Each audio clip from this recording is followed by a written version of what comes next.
የሽንታችን ቀለም ስለ ጤናችን ብዙ መረጃዎችን ሊሰጠን ይችላል። ነገር ግን ስንቶቻችንን የሽንታችን ቀለም ሆን ብለን አትኩረን ለመከታተልና ለማወቅ የምንሞክረው? ብዙ መረጃዎችን ከሽንታችን ቀለም እንዲሁም ከሽንታችን መጠን ልናገኝ እንችላለን።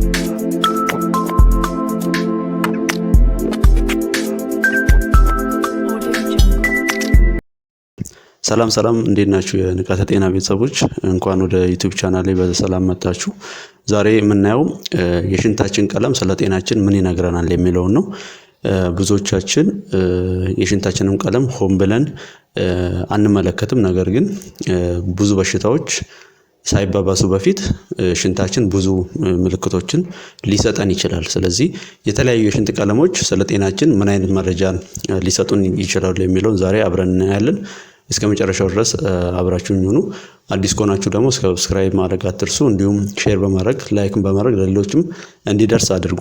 እንግዲህ ሽንታችን እንደምናውቀው የተለያዩ ደማችን ውስጥ ያሉ የተለያዩ ጎጂ ወይንም ከሰውነታችን መወገድ ያለባቸው ኬሚካሎች ከደማችን ወይንም ከፕላዝማ ደማችን ውስጥ ካለው ፕላዝማ በኩላሊት አማካኝነት ተጣርቶ የሚወጣ የተለያዩ የሰውነታችን ቆሻሻ ነገሮች የሚወገድበት ፈሳሽ ነው። ነገር ግን ሽንት 95% ምንድነው? ውሃ ነው። 95% ሽንት ውሃ ነው። 5% ግን የተለያዩ ንጥረ ነገሮች የተለያዩ የሰውነታችን ውስጥ መቆየት የሌለባቸው ሰውነታችን ውስጥ ቢቆዩ ጉዳት ሊያደርሱ የሚችሉ ነገሮችን ለምሳሌ እንደ ዩሪክ አሲድ፣ ክሪያቲኒን የተለያዩ ኤሌክትሮላይቶች ማዕድናት በሽንታችን ይወገዳሉ ብዙ ጊዜ ማለት ነው። ነገር ግን 95% ሽንታችን ውሃ ነው ማለት ነው። ሽንት ማለት ምንድነው? ደማችንን ተጣርቶ የሚወጣው ተረፈ ምርት ማለት ነው። ደማችን ከተጣራ በኋላ አብዛኛው እንደገና ተመጥቶ ወደ ደማችን ይመለሳል። የተረፈው ሰውነታችን ውስጥ መቆየት የሌለው ደግሞ ምን ይሆናል? ወደ ውጪ ይወገዳል ማለት ነው። ስለዚህ ሽንታችን 95% ግን ምንድነው? ውሃ ነው። መጠኑን ስናይ ደግሞ መጠኑ እንደ እድሜ ይለያያል።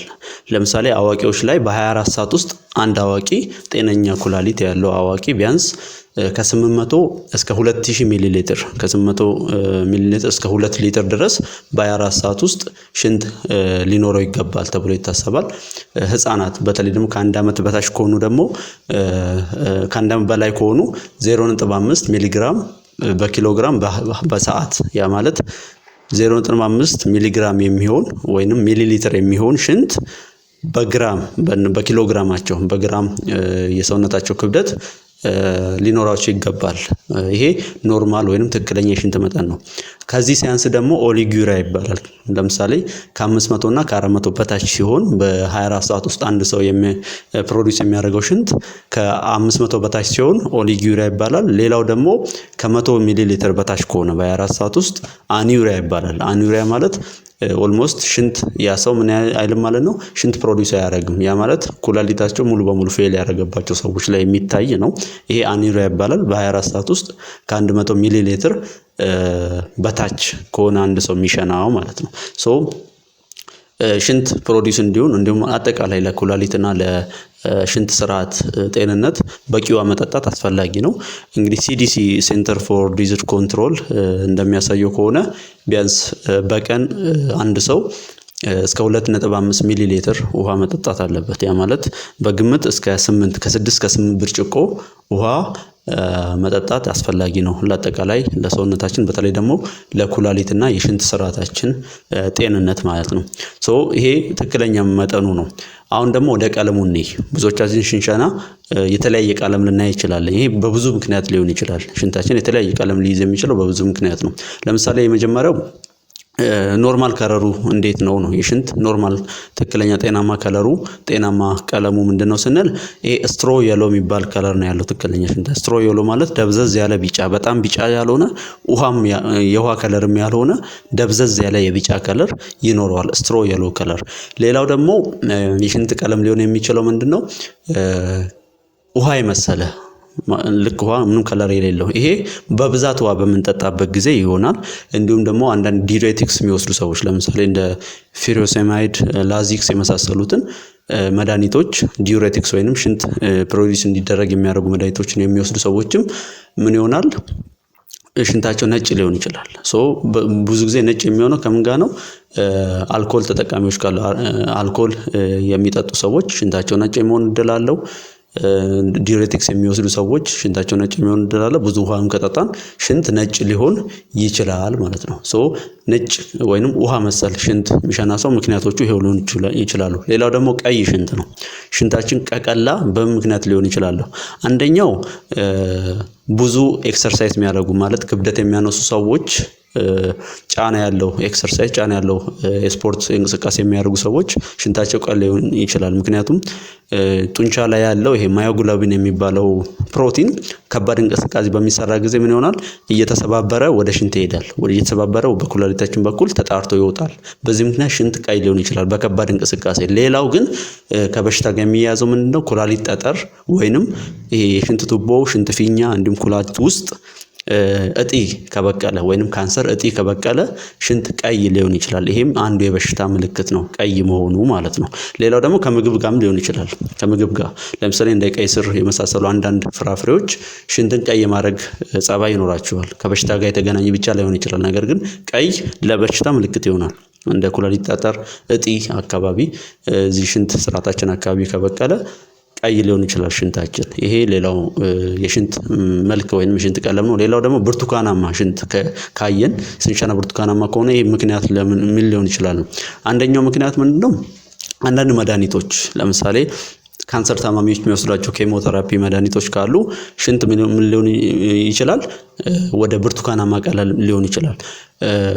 ሌላው ደግሞ ይሄ ለሳምባ ነቀርሳ ወይንም ሳምባ ካንሰር ሳምባ ካንሰር ሳይሆን ቲቢ ለቲቢ የሚወሰዱ ለምሳሌ እንደ ሪፋምፒሲን የመሳሰሉ መድኃኒቶች የሚወስዱ ሰዎችም ሽንታቸው ምን ሊሆን ይችላል?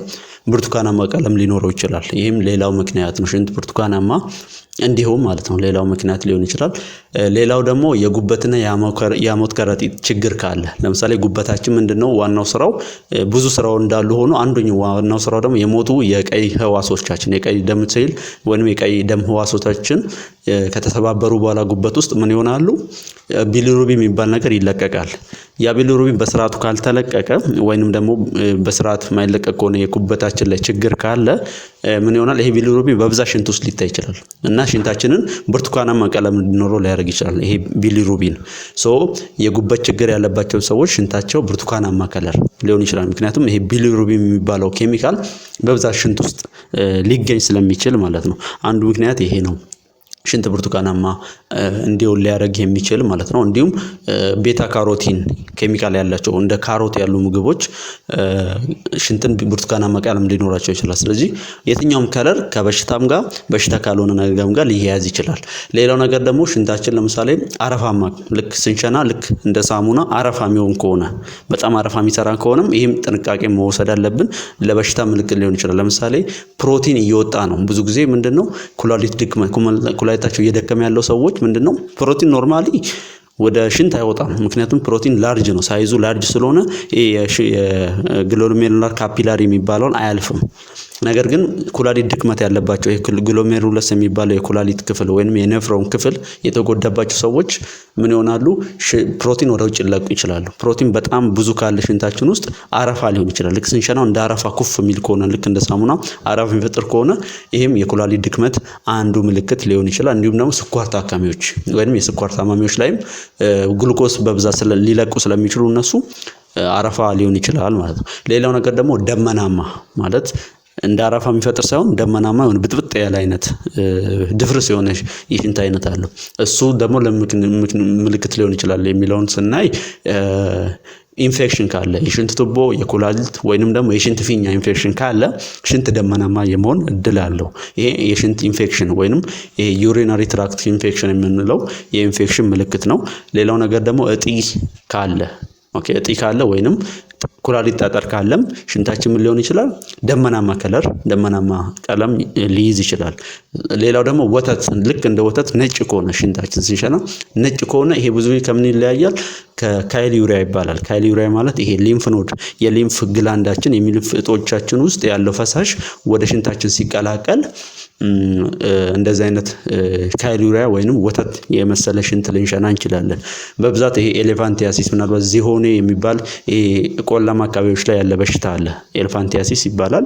ሰዎች እግራቸውን እንዲያብጥ በጣም ግዙፍ እግር እንዲኖራቸው የሚያደርግ በሽታ አይነት ነው። ከዚህ ጋር የተገናኘ በሽታ የተያዙ ሰዎች ሽንታቸው ምን ሊሆን ይችላል?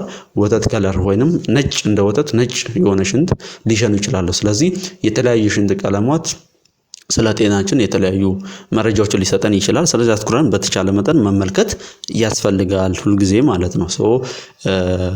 የተለያዩ መጠኑም እንዲሁ ወሳኝነት አለው። ኩላሊት እንደምናውቀው እጅግ ወሳኝ የሰውነታችን አካል ናት።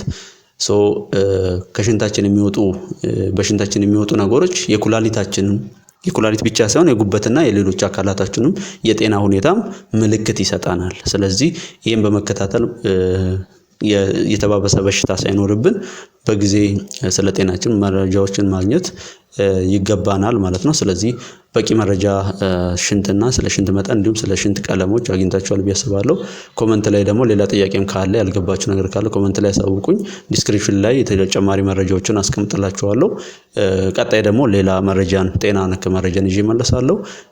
ስለዚህ አዲስ ከሆናችሁ ሰብስክራይብ ማድረጋችሁን አትርሱ። ላይክ በማድረግም ሼር በማድረግም ለሌሎች እንዲደርስ አድርጉ። ቀጣይ ደግሞ በሌላ መረጃ እንገናኛለን። እስከዛው ቸር ሰንብቱ።